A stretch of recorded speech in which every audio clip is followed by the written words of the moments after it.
Hey guys, welcome back to the channel where we review anything and everything.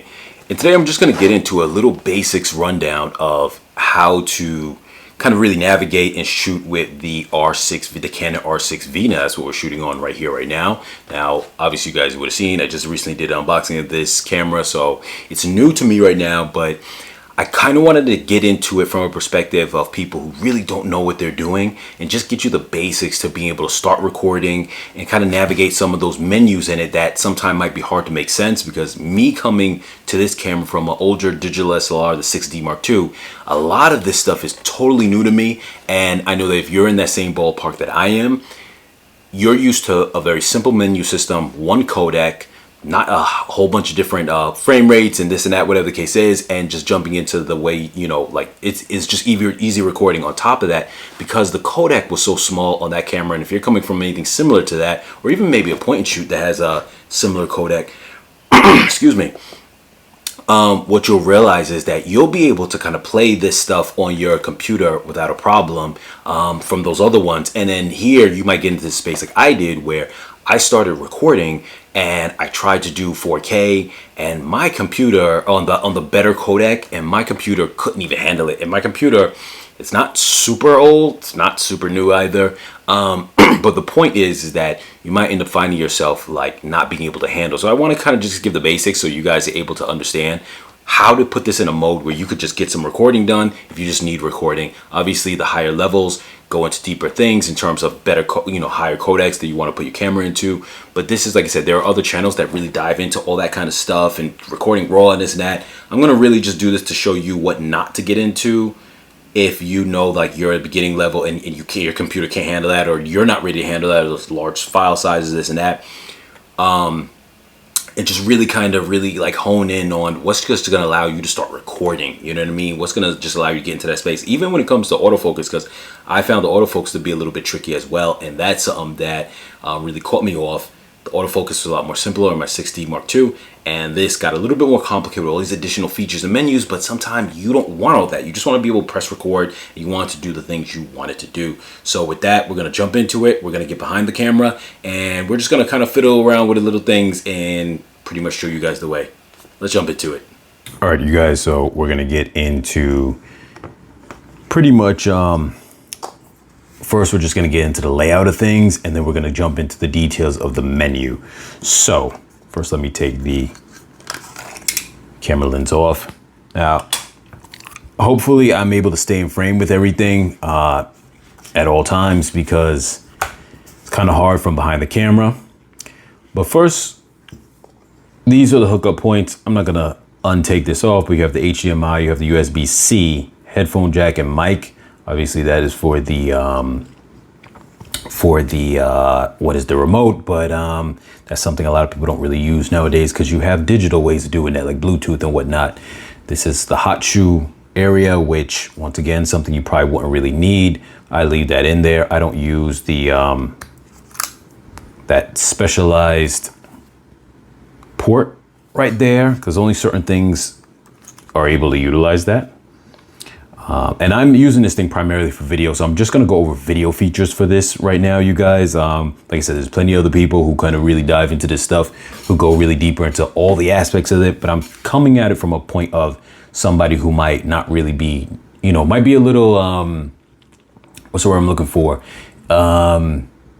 This might be a little overwhelming to them, a little bit intimidating, and we're just trying to make it a little bit easier. So button layout is, as you could see here, I'm not gonna go over all these things yet until I get into, got a record button there, until I open up the menu system, because certain these things, when we press them, you're gonna see what they do, and it's easier for me to show you rather than just tell you about them. So let's start off here, and I am going to turn this on. Now, when it comes to these features here, matter of fact, what we're going to do to make it a little bit easier to see what's on the screen, I'm going to put this on, and that will help us a little bit as far as seeing what's on the screen. So going over some of the items that can be pressed, we have button 4, 5, 6, 7, and then 1, 2, 3, And like I said, 4 was over there. So, and all these are buttons that are customizable. You can customize them if you want. All the ones that are numbered can be customized.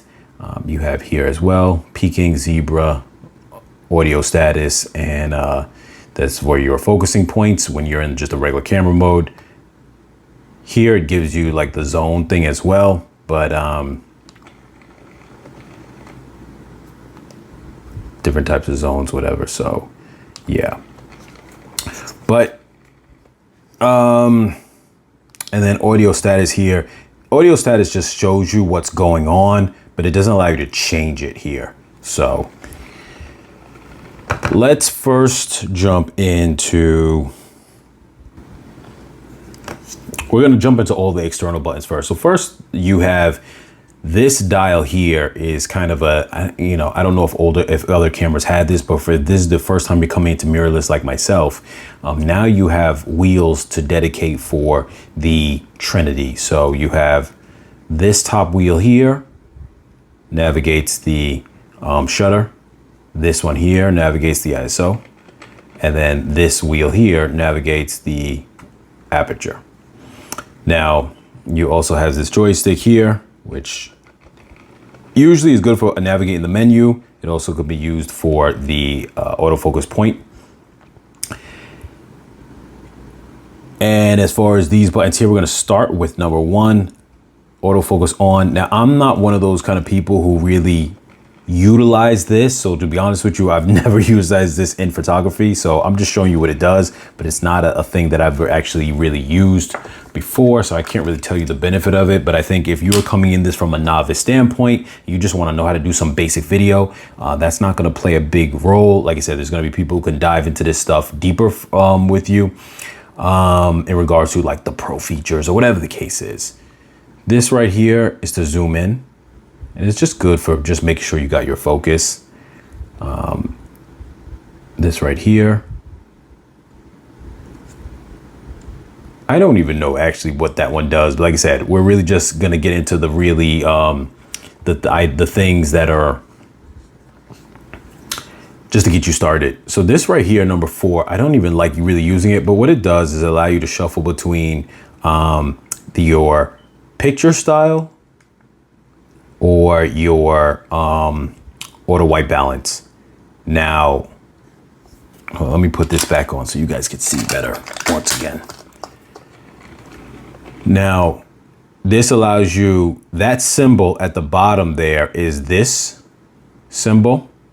That's what that wheel looks like, because you're gonna see it's distinct from the other ones. This top one here is that one. So it allows you to navigate like that. And then obviously if you come over here, you do the same to control these things.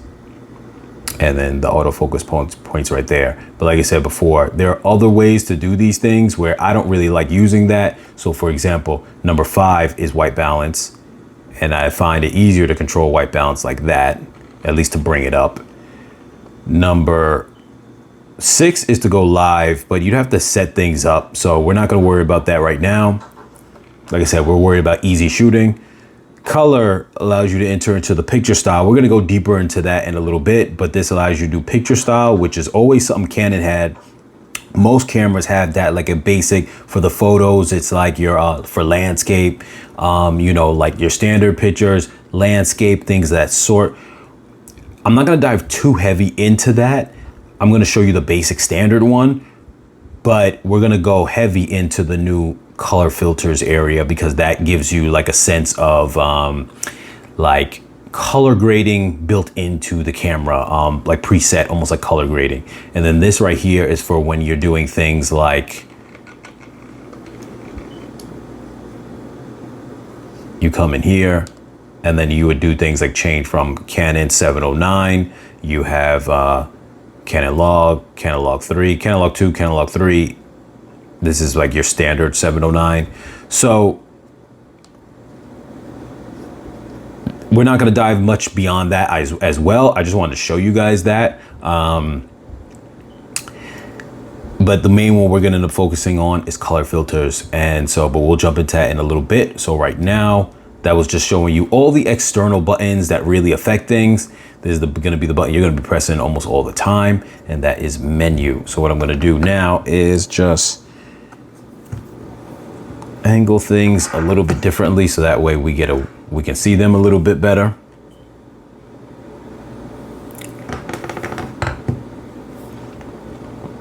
So first, let's start with recording size. Now, we could jump in here, and then what you see is, we'll use the wheeled here. You've got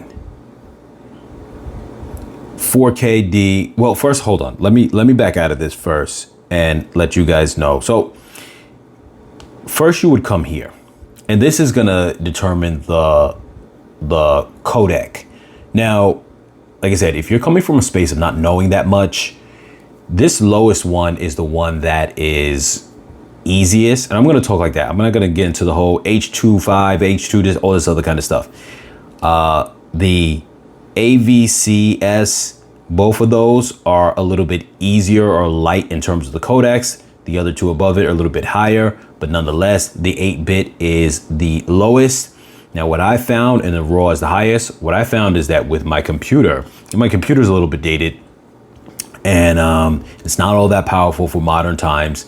I can handle this codec, and I have trouble with some of the other codecs. I have a Mac that predates the M chips. So if you are in that category, or maybe you got a Windows laptop, maybe a $300, $400 Windows laptop that's not all that strong, you might want to be filming in that codec, because the only one that's going to really allow you to, where you can really handle it. Now we're going to jump on this, the highest codec, without going into RAW, just to show you guys that when you come into the movie, the recording settings, you can navigate all these things. This is the quality you have over here, and then this is the frames. The middle one's the frames, and then over here you have like the this is long op. This is like the compression type, but within that, but they don't really, you don't have multiple options when it's like this. There are other options when you go into the other types of codecs, like say RAW and other things of that sort. So starting here, these two are the main ones, because obviously you can't touch that last one that says long op. You have full HD, you've got 2K, you've got 4K U, and then you got 4K U fine. I'm not really too sure what the U means, but you could see that nothing really changes on here. But fine is, I'm going to assume the fine is maybe it's trying to say uncompressed. I'm not really too sure, but fine is where it's scaled down from the 7K sensor directly. So it's going to be a little bit more heavy. You have the 4KD and the 4KD fine here as well, but this one is a higher resolution because it's a little more wider than these. So, but if you want to just be able to film light and you want to be able to edit and you don't have a strong computer, you just want to get into basic, whatever, you could just use full HD, 1080p, or you could do the 10K. I mean, sorry, the 2K, but the truth is that that's just making it wider. So not really more resolution overall. When you come into here, this is your standard 30 frames per second. You can do the whole 24 frames per second. Obviously you're rounding up. 60 frames per second. This is in full HD, 120 and 180. But like I said, I'm just coming at this from a basis of anybody who is just trying to be able to start recording and you're having trouble as far as just, okay, I can't handle the heavy stuff. All the other codec, I'm not diving too much into that because all those who really know what they're doing, they're going to do that. I'm really covering this from the perspective, you're going to hear me say this a bunch of times, for those who don't really know a lot what they're doing. Now you might say, well, why would someone like that have this type of camera? Maybe they want some room to grow, but they also are just kind of getting into things and they're just trying to like figure it out. Or maybe they want to do content creation and they just want to be able to, you know, get things working up front. Now, OpenGate, you could turn OpenGate on, but once you do, it really changes a lot of things. So these bottom codecs go away. You only have these codecs here to do open gate with, and then you have RAW. And then here, it says MP4. This is more like, if I'm not mistaken, this is more of obviously a compressed form, because the open gate is really meant for the RAW. So this is more of like a compressed version. You can still see that the megabytes on it are tremendous in terms of what it's doing. So this is still a lot of space that it takes if you're doing that. And then obviously you could just jump into RAW, and then at that point you can see 2,600 megabytes. It's a whole lot. You know, you got a couple of different frame rates for this, for the open gate like that. You got RAW, and then you got RAW light.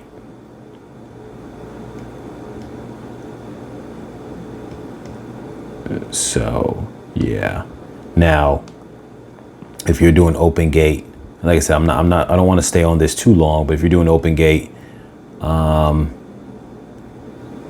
then you get a couple of different here. So you start getting some of those different codecs.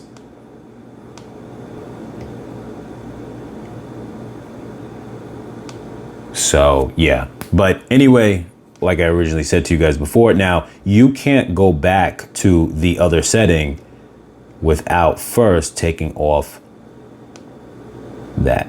Now, one other thing that I'm gonna say, and I'm gonna jump right here for a little second, and we're gonna go through every single menu mostly throughout this process. But if you come here to the wrench, the first menu on the wrench, and you go to recording function card, if you come over to record option, because this is for taking photos, I believe this is for both, and this is for when you're doing the movies recording. Now, if you come here, and if you happen to have standard is just your regular recording on one card, but if you have more than one card, right? Like you got that CF Express, and then you got an SD card. You could now make the main and do the proxy. Now, if you do that, now you could go back. You could go back. I'm not going to click on it right now, but you would be able to then go back here, go into the RAW and the open gate.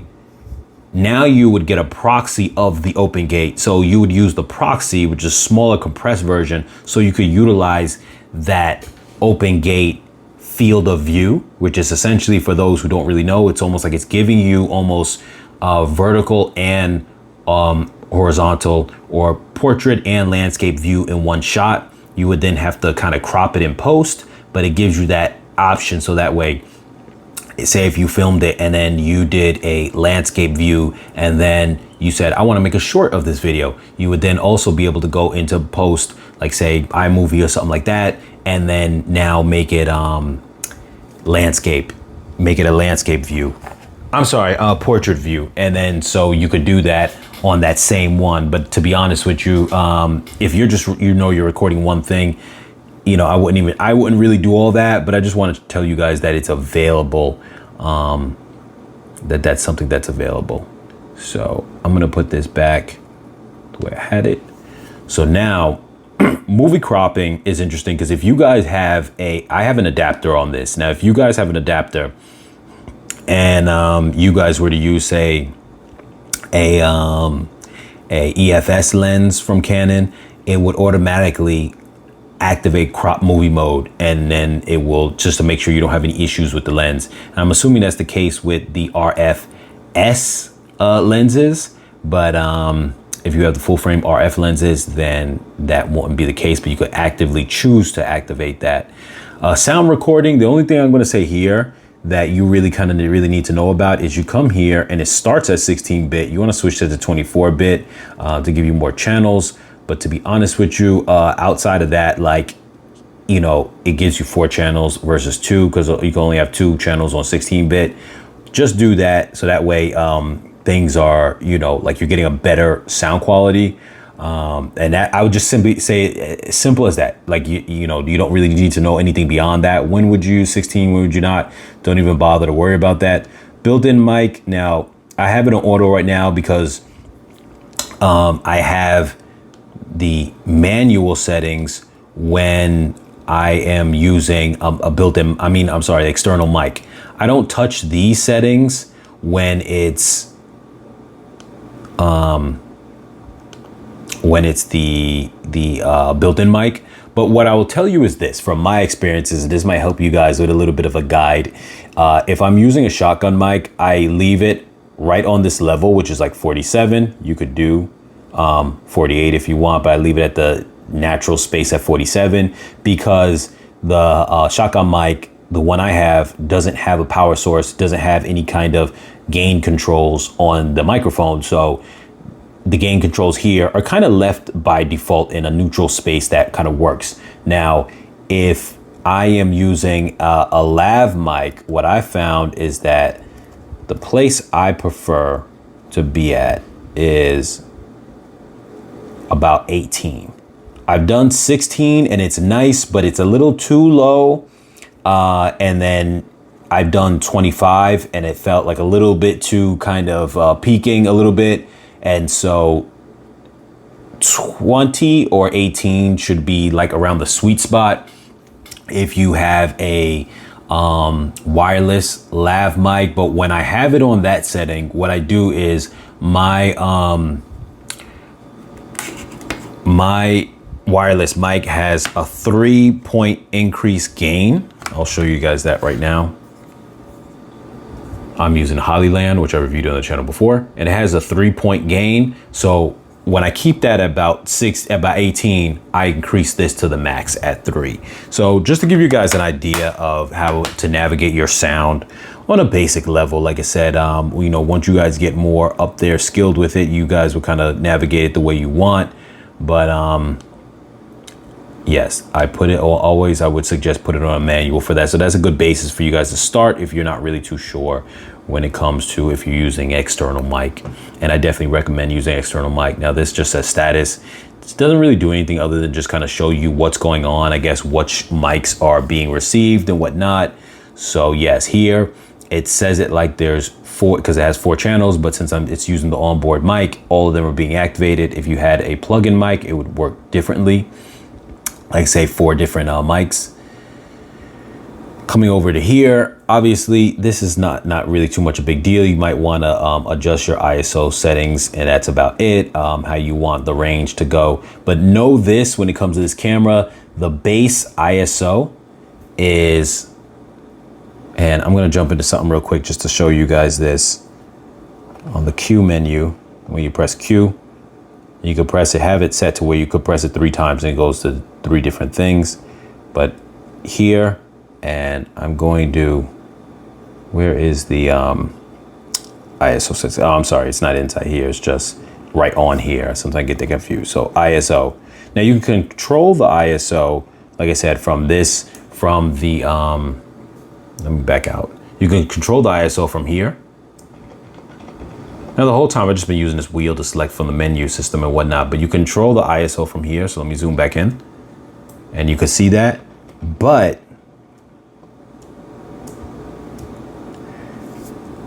you can click on here and you can register these. Now the way that works is that you would go like say 200. I go to register and then I click it on that spot and now there it goes. But I'm going to bring it back to 100, register, and it's 100. Now those give you your 3 preset ones. Now this has native ISO of 800 and 6400, but 100 is always a good place, so I put the 100 as the bottom, 800 and then 6400. You could use all the other ones in between, but though the cleanest should be 6400, 800, and I still think 100 is going to be clean no matter what, because even though that's not considered its native ISO for video, 100 is still just the very lowest, and so I'm pretty sure in my mind that this still would be a clean image, at least from what I've seen. So, but I wanted to mention that to you guys mainly because when it comes to this ISO speed settings, just know that this has dual native ISOs. And so regardless of what you're using here, you want to register those ones that you want to use. So that way, you know, on a quick setting, you kind of do that. Now, if you're just here, just trying to get video, just put it on auto and you're fine. If you're not at that level to understanding what all that means, but just know that it's probably cleanest at 100, 800, and 6400 in terms of noise. Coming over here, color mode is the same thing that we were saying here before, but this is, now you have some of these other features here. When you have it in this mode, this is more for like when you're shooting raw or you're gonna do color editing. Picture style is for all the ones that used to be for photo. So we're gonna dive into that really quickly just so I can show you guys what that looks like. So the way it used to always look like with photos, and then you would use these same ones for video back when, you know, you had the Canon 5D Mark II, the 60D, all those other ones that were the digital SLRs back then. They didn't have they didn't have like a RAW, they didn't have a log, Canon log, they have none of that. And you pretty much had to use this as your way of, the same way you'd use for your pictures, you would use them for your color profile. And these are picture styles, what they're known as. So you pretty much have the run of the gamut of standard, which is kind of like a very vivid, but your baseline. Portrait is for portraits, kind of really emphasizing like red tones, reds and yellows. Landscape, which emphasizes blues and greens. And you can change all these parameters if you go into here, and then you can like change them. So for example, you could click on here and then change that to be 7, but this is the standard. It lets you know what the standard is. Data settings, picture style, cancel. We're gonna go back. So I just wanted to show you that you can change them. Fine detail, and if you go on the Canon website, you can know what all these ones actually mean. I forget what fine detail is because that one's a little new.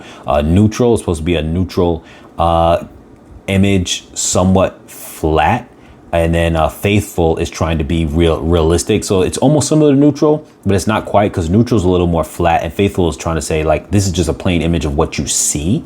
And that's why you can see they don't really have anything going on for sharpness. I like to put my sharpness up all the way. Usually monochrome is going to be black and white, and you can go inside here and find filters like sepia, and I think there's another one like green. Let's take a look at it real quick. If you come down to filters, and you can click on it, you see yellow, orange, red, green. They took away sepia. That's interesting. I didn't bother to check inside this. Normally you have sepia in this, and they took it away, which is interesting. It would be like yellow, sepia. Maybe they use orange as sepia, and I gotta check that another time. And I think there used to be like green, but apparently now it is gone. I think part of that reason too is that you also have the filters that we're going to get into. And so standard is the one that, like I said, I always like to use as my baseline. But what I do, and I'm going to show you what my parameters are because I really like this. I always do sharpness 7, and I usually do contrast +1, saturation +1, and I leave tone 0. Now, you don't have to follow that one. You could leave standard as the base standard. But I would say if you don't know nothing about what you're shooting in, just shoot in the regular standard, because it's going to give you pleasing colors without being over the top in any direction, one or the other, but it's still going to be pleasing, and you don't have to do no kind of color grading. But like I said, I adjusted mine to the way I just showed you, and I prefer that. That's what I prefer. Now we're going to get into the color filters. Now, here's what you have: story teal and orange, story magenta, story blue, which I feel those story ones are kind of like movie-like.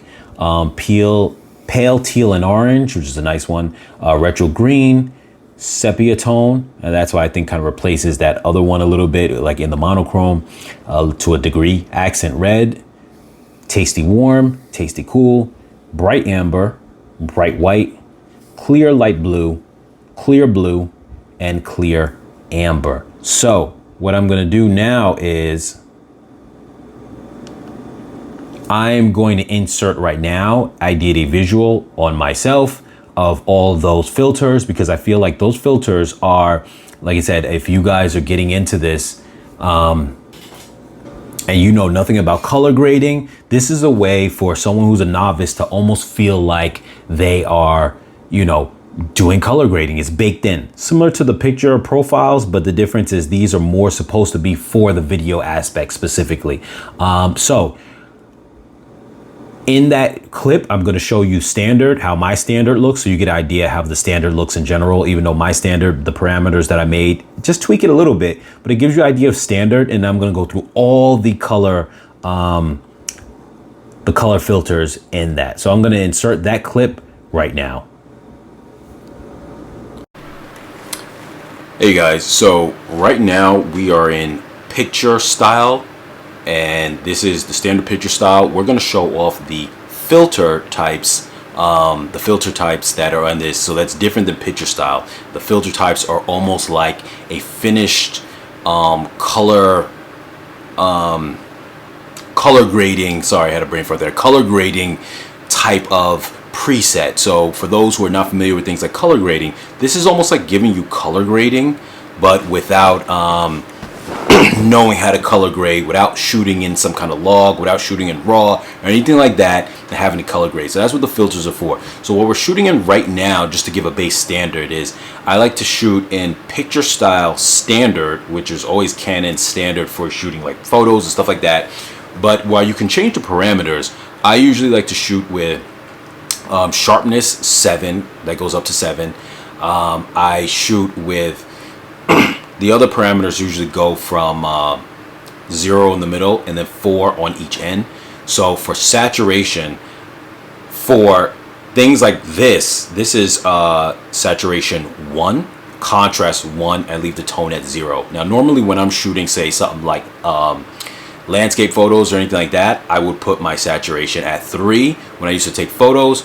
But I like this setting for photos when I didn't want to do over the top, and I translated that into doing video because it's more pleasing, especially when it comes to certain types of skin tones and you don't want to punch them out. Me being a dark skin, when you have too much saturation, it actually makes that pop too much and it doesn't look natural. So this is a way to kind of look natural.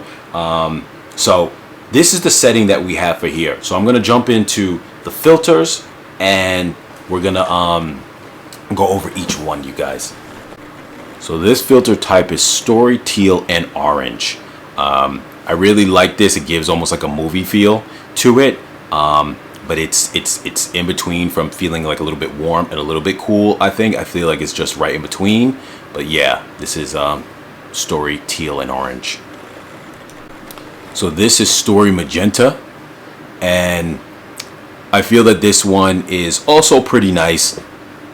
It does within also give that movie feel quality, and I feel all the ones that are considered story have that, and the next one's going to be story as well. But yes, I do think that it has a nice look to it in regards to like almost like that movie kind of look, a little bit more warmer though. I think the other color was, this might be, I don't know if it's cooler or not, but the other one just felt like a little bit more on point. This one feels a little bit close to it, but yeah, let me know what you guys think.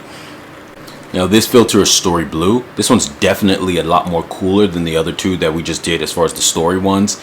And this is a nice look if you want that kind of, I don't know, maybe noir type of look going on a little bit. Now keep in mind too, you can't alter these like picture styles. You can't alter these. So whatever they are, as the filters what they are, can't change any of their parameters. But I do like this one. I do feel it's a little bit cooler, but I do like the look of it. This is story blue. So this is pale teal and orange.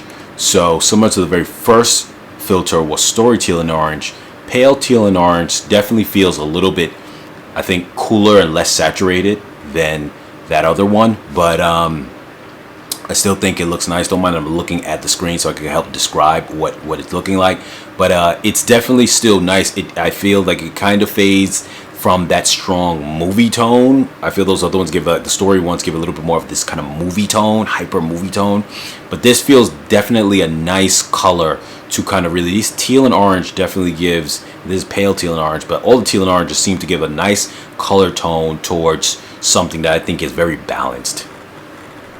So this is retro green, and I feel that it's definitely muted. It has a very muted look with a slight overtone of green, almost like an old photo kind of look, like from a photo album. So it may not be your cup of tea in terms of for movie kind of, if you're trying to look for that movie look, but straight out of the camera. But it definitely is something that might appeal to you if you want that look. It definitely, like I said, has almost that vintage camera look going on, at least in my opinion, from what I'm looking here on the screen. So this is sepia tone. So it's not the same as if you were to go into picture style and put monochrome and put sepia. That's more of that traditional sepia look with the black and white-ish. This adds some extra normal color to it. So when they say sepia tone, it's almost like an overlay of sepia over regular colors. It also, similar to the previous filter, has almost a little bit more of a muted look, but like I said, it's sepia tone. It's not sepia, because like I said, if you go into your picture style and you do sepia, sepia is almost like putting that sepia color over a base black and white. This is putting that sepia tone over colors, so you're still going to see the other colors. Understand that's the little bit difference between that and just regular sepia. So this is accent red, and I guess it's supposed to appear a little bit more warmer than, say, a more neutral color. But coming off sepia, it looks like it's cooler than the sepia tone. But it definitely, if you compare it to a more neutral tone, it should have almost a slight warmer overlay if you came from a neutral tone. And that's not considering standard picture style that we started with in the beginning, because that has a bit of saturation, so it might be a little bit warmer than that. But definitely I'm thinking more from a perspective of a complete neutral tone. This probably has a little bit warmer of an accent because it's red accent, but I feel like it's very minimal. It's not overpowering at all, so you might like this and find it a fan of this type. I do think overall it feels like a very neutral profile. Neutral filter, I'm sorry, I want to get that correct, because the color picture styles is different, so they have different names for these things, but these are the filters. So this is Tasty Warm, and I feel that it definitely makes things pop. It makes things a lot more brighter.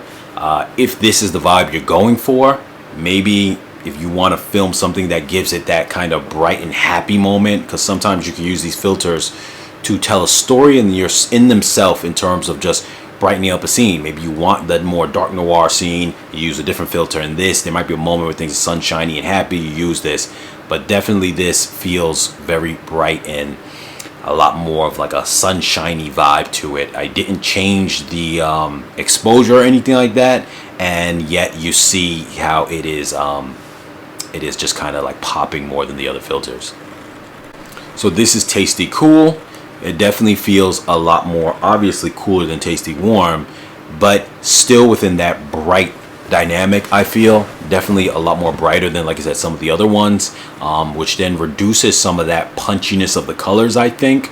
I won't say that it's as muted as some of the other filters that we've seen in the middle, but it definitely feels pretty bright, a little bit flat, not super flat, but definitely more in that realm, probably because of the cool aspect of it, but definitely more inside that realm of neutral, yet a little bit more towards that flat direction, but not completely.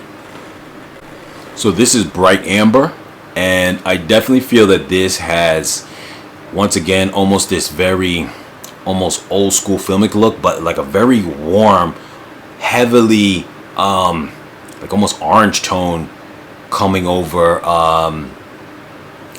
the look. So it definitely gives this, like, I want to say it's almost like a vibe of someone having one of those kind of fluorescent, not fluorescent, I'm sorry, those old tungsten light bulbs with the shades over them, just where the room looks yellow, and that's almost like this strong hue that it's putting over. That's the vibe that I get from it. I don't know if you would want to use this for a finished product, any kind of filming that you're doing, but you could definitely see the tone of it is that. But it also feels a little bit more flat as well. I feel like that overtone stops the colors from punching, in my opinion. So this is Bright White, and similar to the Bright Amber, Bright White feels very I want to say it feels almost like, I don't want to use the word washed out. It feels very, not very saturated. I'm sorry, not saturated. Contrasty. It feels very low in contrast, so it feels pretty flat. There's a flatness about it. And I think the other one had that too, but the bright amber had this, like I said, hue that's kind of going over everything, over that flatness. This being bright white, it doesn't feel like it's bright white. It doesn't feel like extra bright, but it feels very flat, monotone. I wouldn't even call it neutral. It just feels very flat, almost like a log type of profile, a little bit, not too heavy into that direction, but in a minor way. So this is clear light blue, and it feels very bright, almost like washed out in terms of like the highlights. Like I said, I haven't changed any of the settings. So just to give you even though I didn't recap this in the beginning, the settings here are, or at least the beginning of this filter relay, I might end up doing it some part in the video where I add it in. But I'm doing 1/60th because it's 30 frames per second. 1/60th. The aperture is 2.8 and it's at 400 ISO. And that's been the constant throughout all these filters. But you see right now, everything looks like it's blown out, like highlight, the wall looks blown out, like highlights are just blown out. I wouldn't even say highlights. It's like everything's just blown out of nowhere because those weren't the highlight areas before. That's what this color, what this filter is doing. So it gives you a sense of what it's doing. I think maybe some of these filters might require you to adjust your settings and your exposure for these filters, because these filters are doing other things. But clearly I just want to say that because I hadn't changed any of my specs, but you can see the wall looks very bright. So this is clear purple, still within that same vein, but it almost has this purple hue over it that actually kind of tones it down a little bit from that clear light blue or whatever that last one was. It definitely tones it down a little bit, but it's still within that same vein, just slightly purple over it. So I don't find it to be one that would be very appealing, but at the same time, it's still there as an option if you found creatively like you want to go in that direction. But I feel the last one and I feel this one might require you to change your exposure because it definitely becomes a little bit overpowering in this filter. And this is clear amber. Definitely a little bit more neutral than the other clear ones that we just mentioned, but a little more in between. So it feels like usable for something without being extreme to any extreme ends, but at the same time too, I definitely don't feel like it makes anything pop. It's not over the top. If you're gonna go with something like this, I would then just go for something like I said, the standard picture profile, like I told you in the beginning, and I'm gonna show that at the end. But yeah, it's okay, but I don't feel like it has any strong direction in any direction. I'm not really a big fan of these clear ones, clear filters. I prefer some of the ones in the beginning that were a little more stronger in tone to give you that kind of more finished look in the direction that you want to be in. But yeah, this is clear amber. And so here we return back to, like I said, the standard picture profile. This is not one of the filters, this is the picture profiles. And you could use these instead. These ones give you control of the parameters, like I said in the beginning. Once again, I'm going to recap this standard. I have it set for sharpness 7. I have the saturation +1. I have the contrast +1. And I have the tone 0. So it's neutral. No, not in one more direction or the other, because tone usually controls the reds and the yellows. So just keep it in the middle. But like I said, this is a very neutral, in my opinion, profile, that picture profile in a setting that really kind of captures good colors without being too unrealistic or anything of that sort. But like I said, this was really just a rundown to compare the filters. So this is like my baseline, so you kind of see how those compare. All right, guys, let's get back to checking out the dynamics of this camera. Okay, so we are back now. Those are the color filters. So you could see how they give you this creative feel. So like I said, if you're just jumping in and you're a novice, just have at it. They're really cool. I think they're really cool. I've played around with color grading before, but I'm not really good at it, and I've got to learn it better. But I was able to do it before, but it seems so tedious. So if you are getting into content creation and somebody who just wants to do things, or you just want to film the family or just have fun projects, I really think that's the way to go. the color filters, or even just like I said, the pitch. If you're doing basic shooting, the picture styles is fine, especially standard. Then if you want to get creative, do the color filters. You don't really need to worry about things like HD movie mode as far as the basics. Like I said, I'm just talking the basics, so I'm not trying to deter you from this stuff. I'm just saying like what you need to get started if you don't know anything about really shooting movies and you just want to get into it.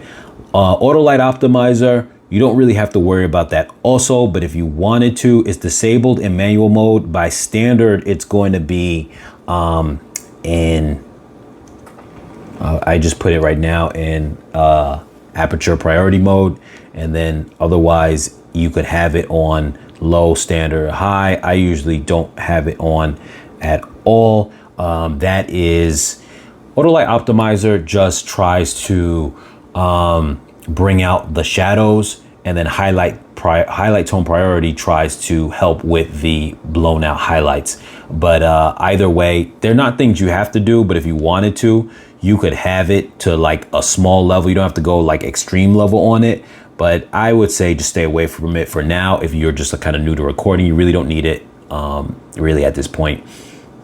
Auto white balance, I would say, white balance. I would just leave it on auto white balance if you're new to this. But if you dive into it, you can go into, these settings here, which you have.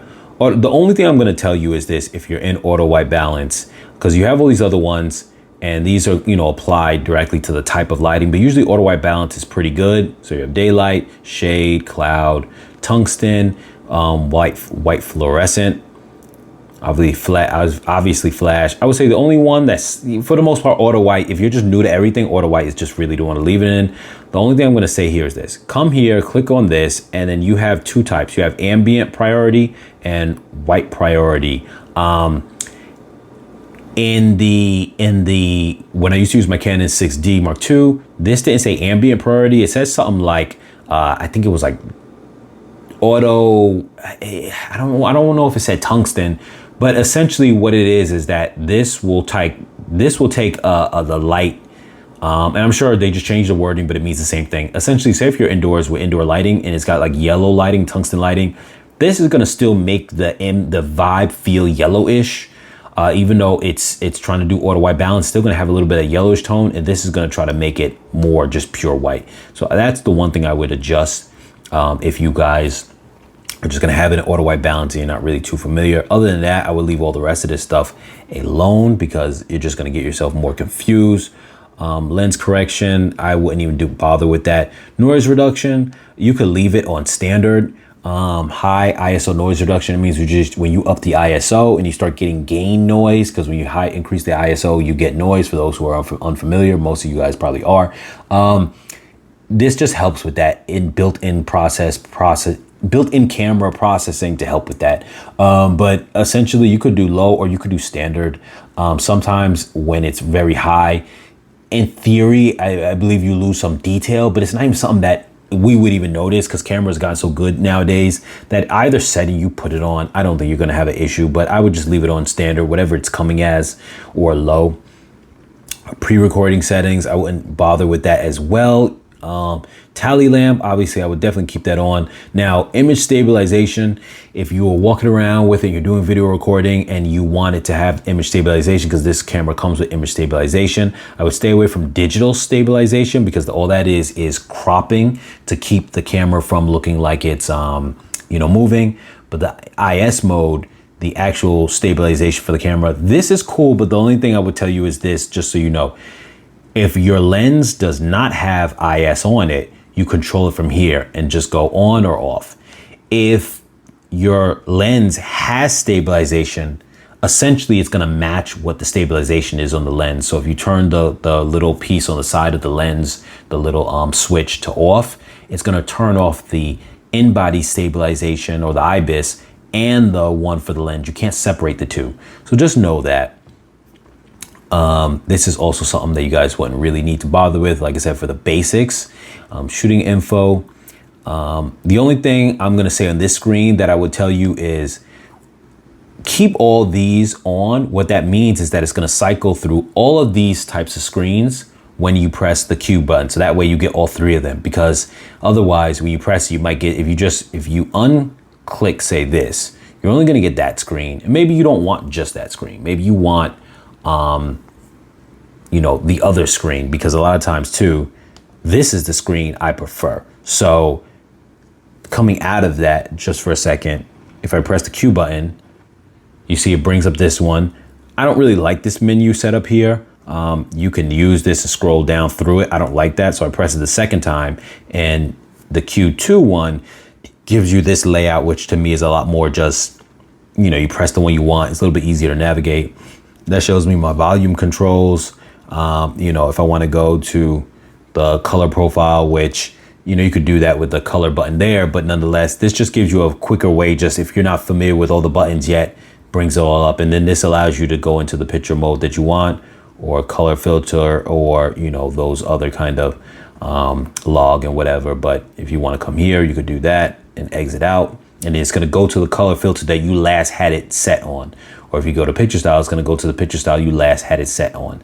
So yes, if you want to change those things though, press that button there is the easy way to do it. And then you go to change, and that's how you go. So you would just select here, and then you would press set right here where my thumb is. But if you actually want to go into detail, you go info change, and that's how you would do that. So coming back into the menu system over here, that's the only thing I would tell you on this screen that I would say has any kind of level of importance as a novice.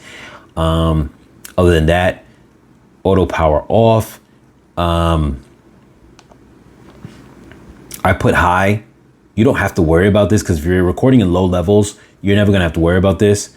But it says recording time may be extended. Please be careful when touching the camera and the card, as they can get hotter than standard. So this is just trying to push your camera to the limit, if you know you're pushing it. But has a camera body maybe, okay, yeah, saying it can get really hot.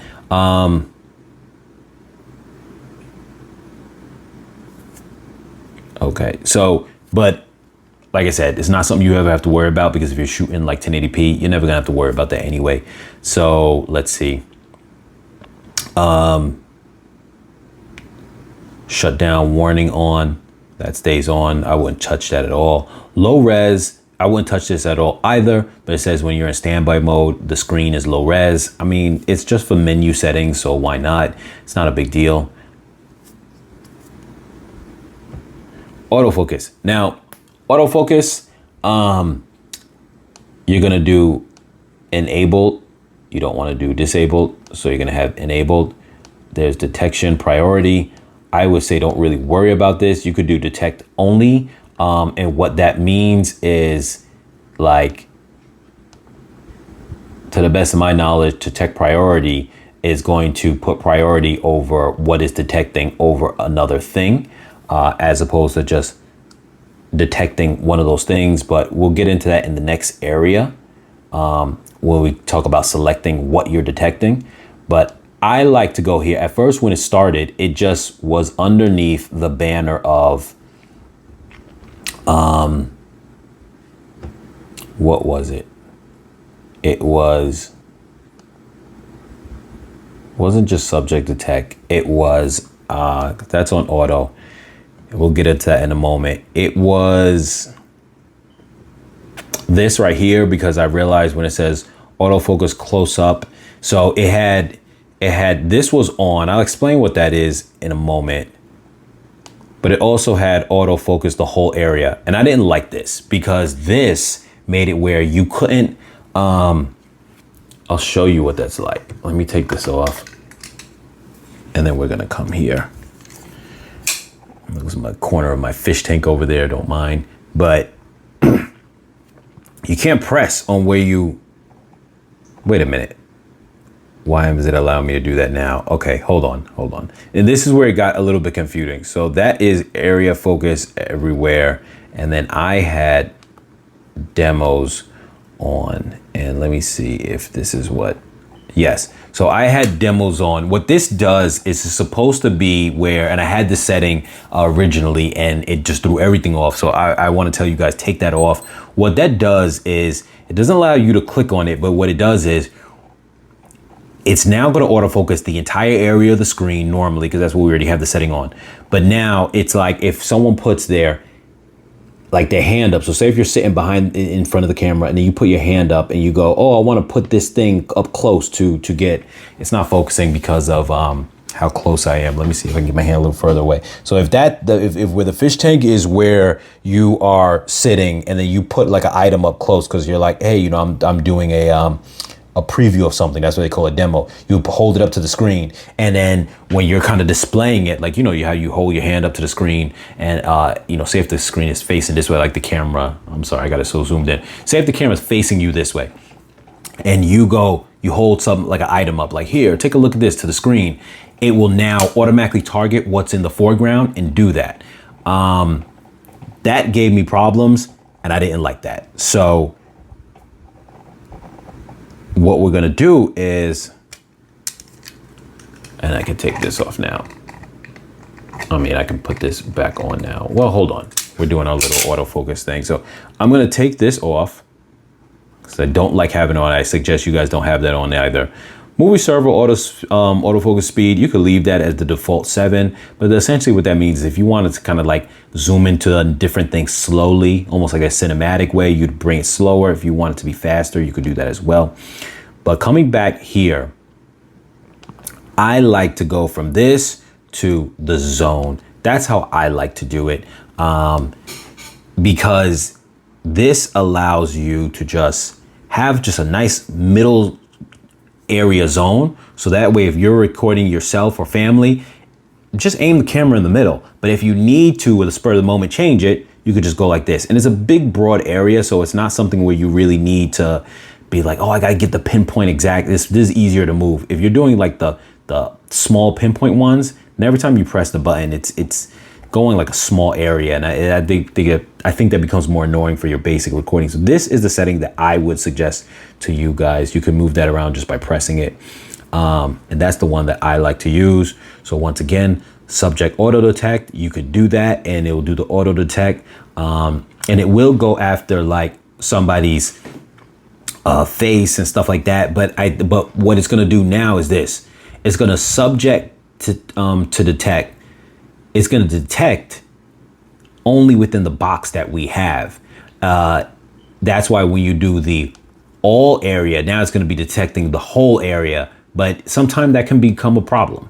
So like I said, for simple, basic, recording, you guys, I say just this is my best recommendation is the one I just told you.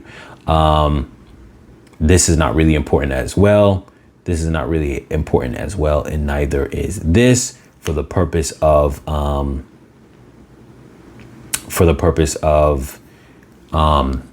basic recording.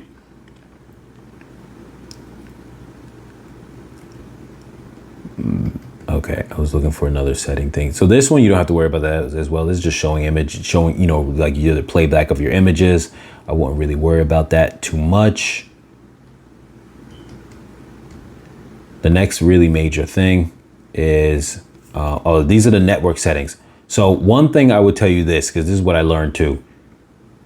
Come over here to airplane mode and put airplane mode on. If you are not using any online features, the online features stay on unless you put airplane mode. I found out about that. And to be honest, even though like you might not be a person who's like big into understanding all the things of your camera, just do that just to save yourself battery. Once you're able to kind of read through all the instructions, you really want to learn things in deeper, then you could realize, okay, now I'm going to do network connecting and this and that. But in the meantime, that turns everything off, because otherwise this thing is always running. You can't turn off, from my understanding, what I've been informed of is you can't turn off Bluetooth settings or other kind of stuff. It's always on. You can not have it connected to anything, but it's still always on. Like as if on your phone, you turn off Bluetooth, and even though you don't have your headphones connected, they're not paired with them. You just have that setting on. It's draining power. So put it on airplane mode and it takes that off. Already went into that mode here about in regards to doing the proxy stuff. Other than that, you really don't need to go into anything else here. Obviously your time, beep enabled if you want to have that. Let's see, screen brightness if you want to adjust that. the fan. Now, you don't have to worry about this because, like I said, you're not going to be in that space where I keep it on auto and I keep it on medium.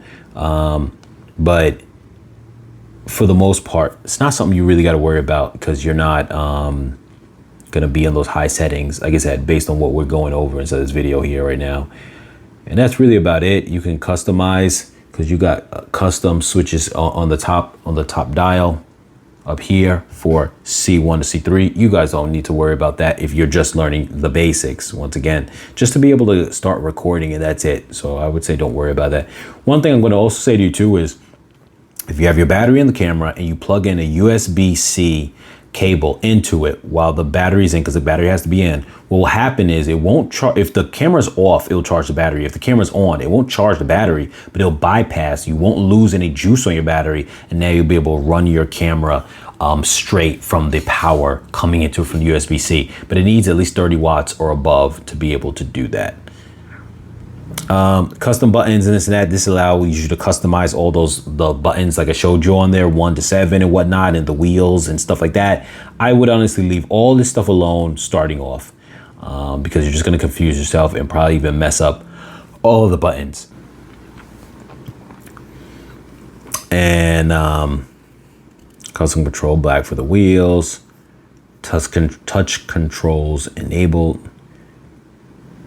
And then this is when you get into the more finer details. I wouldn't touch any of this as well if you are just learning to do the video stuff.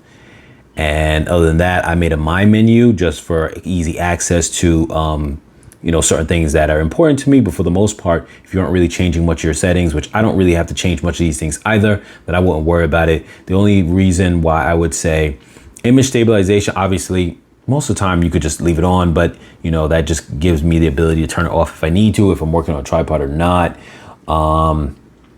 which I think this should be able to detect whether you are or not, and that shouldn't even be a big deal. I don't really know, but so far I've used the camera while on a tripod with the image stabilization enabled. Normally when you would have image stabilization in the lens, you would turn it off if you are on a tripod. So I'm not too sure how built-in IS works versus the lens IS, but normally with lens IS, you turn it off if you're on a tripod. The audio settings here, the reason why I leave that on there is because sometimes I'll go from my shotgun mic to my lav mic, and I have different settings for them, as I explained to you earlier. So I want to be able to quickly adjust those. And that is really it. That is the end of this right here.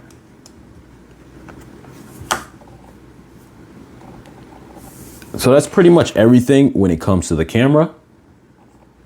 Let me turn this off. Okay, you guys, that was just a basic rundown of, like I said, some of the settings just to get you guys started in basic video. Like I said, what made me want to make this video was because me coming into this space from this camera, from a digital SLR, there's a big difference.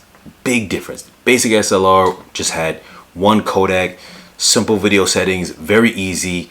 The autofocus didn't have all these menus. I don't even think it even had its own dedicated menu system for that.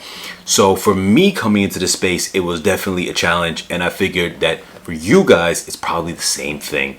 So I just wanted to do something simple. But like I said, there are a lot of people who have really detailed aspects on how to do video on this thing, all that kind of stuff. But a lot of them too are going to probably show you things like doing the raw, this and that, so that way later on you'd have to look at a whole different video in terms of doing color grading and things of that sort. So this was just kind of really basic way to show you guys how to get into just pressing record and just getting into it, especially on a low codec that is going to allow you guys to upload and even do basic, like say stitching. When I say editing, as far as for this, I don't mean color grading, but doing basic stitching things, like maybe you pressed record, then you stopped, and then you recorded another frame. Now you want to put them together.